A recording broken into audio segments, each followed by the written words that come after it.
السلام علیکم دوستو، اگر آپ نے ٹک ٹاک سافٹ ویئر کیا ہوا تو آپ کا موبائل ڈاٹا یوز آٹومیٹکلی ہو جاتا ہے۔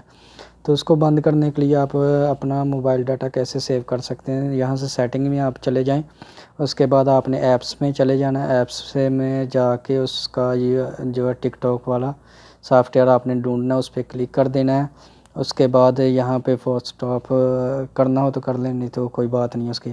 یہاں پہ موبائل ڈاٹا دیکھیں، ٹھیک ہے، اس پہ موبائل ڈاٹا پہ آپ نے کلک کرنا ہے تو اور یہاں پہ allowed back ground data usage لکھا ہوا ہے، اس کو آف کر دینا آپ نے۔ میں نے پہلے سے کیا ہوا ہے تو یہ اگر آن ہو تو اس کو آف کر دینا، آپ کا موبائل ڈاٹا کبھی بھی ضائع نہیں ہوگا۔ اس کے بعد یہ نوٹیفیکیشنز ہیں، اگر آپ چاہتے ہیں نوٹیفیکیشن آئے تو پھر اس کو ان بلاک ہی رہنے دیں، اگر آپ چاہتے ہیں کہ نوٹیفیکیشن نہ آئے تو پھر ان کو بلاک کر دیں، ٹھیک ہے۔ یہ اس کو جو ہے آف کر دینا ہے، یہ دو چیزیں آپ نے کرنی ہیں بس۔ ویڈیو دیکھنے کا شکریہ۔ پاکستان زندہ باد۔